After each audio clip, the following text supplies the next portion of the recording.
अंबाडीची भाजी आहे. ही कुकरमध्ये 2 ग्लास पाणी टाकून शिजवून घेतलेली आहे. 2 शिट्या होऊ दिल्या. इथे आपण कढई ठेवलेली आहे. थोडंसं तेल टाकून हा मेथी दाणा आहे याच्यामध्ये छान लालसर असा होऊ द्यायचा.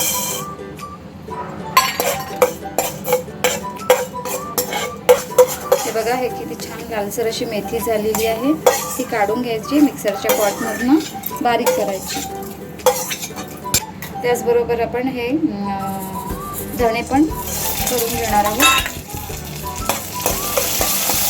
हे धणे झालेले आहे, हे सुद्धा आपण याच्यामध्ये टाकून सगळं एकत्र बारीक करून घेऊया. जिरं सुद्धा आपण याच्यामध्ये मिक्सरमध्ये पॉटमध्ये टाकून देऊ आणि हे सगळं एकत्र बारीक करू.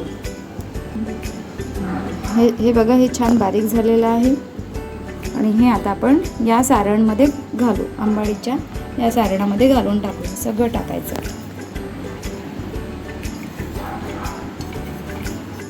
हे मिरची आणि हे लसण थोडे हे बारीक करून त्या सारणमध्ये आपण मिक्स करू. मिरची आणि लसण आपण याच्यामध्ये थोडं टाकलेलं आहे. आता या ज्वारीला सुद्धा आपल्याला बारीक करायचं आहे.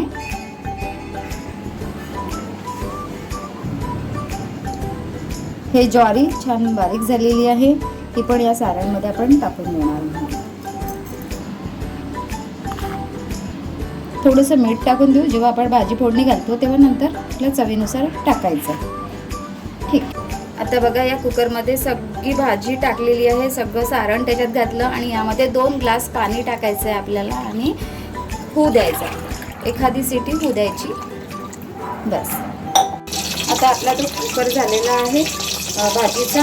त्यातर आपण इथे कांदे फोडणी टाकूया. तेल टाकलेलं आहे, कांदे आपण याच्यामध्ये घालून घेणार आहोत. जेव्हा मी भाजी शिजवलेली होती आधी, त्यामध्ये ते पाणी मी काढलेलं नव्हतं. ते 2 ग्लास जेव्हा मी पाणी टाकलेलं होतं भाजी शिजवताना, तेव्हा ते आंबट पाणी मी काढलेलं नव्हतं.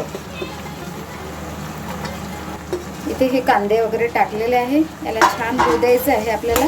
सोबत थोड्या मिरच्या घातलेल्या आहेत. हे कांदे छान झालेले आहेत. कांदे झाल्यानंतर आपण थोडी अद्रक लसूणची पेस्ट घालणार आहोत. ही अद्रक लसूणची पेस्ट घातलेली आहे आणि हे लाल मिरची आपण टाकणार आहोत. इथे जर असेल तर टाका, अदरवाईज काही गरज नाही. हे ऑप्शनल आहे लाल मिरची. आता हे अद्रक लसूणची पेस्ट वगैरे व्यवस्थित होऊ द्यायची आहे. आपली ही भाजी छान तयार झालेली आहे कुकरमध्ये. ही पूर्ण भाजी मी करणार नाही आहे. ही अर्धी भाजी करेल आणि अर्धी मी ठेवून देणार आहे. अद्रक लसूणची पेस्ट आपली इथे झालेली आहे. मी हे कांदे 4 ते 5 घेतलेले होते. तुम्हाला वाटेल तेवढे घ्या. आता मी हळद त्याच्यामध्ये घालणार आहे.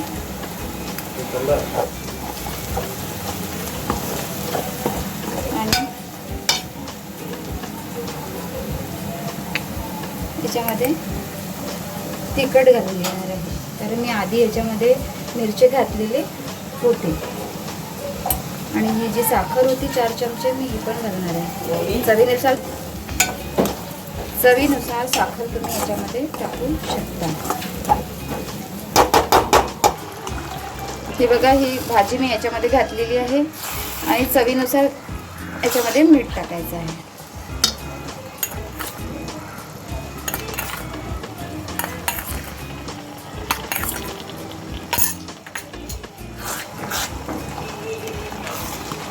कमी गॅसवर छान होऊ द्यायचे. बघा किती सुंदर कलर आलेला आहे भाजीला. इथे आपली ही भाजी छान तयार झालेली आहे. आवडली तर नक्की ट्राय करा. माझ्या चॅनलला लाईक करा, सबस्क्राईब करा आणि शेअर करा. थँक्यू.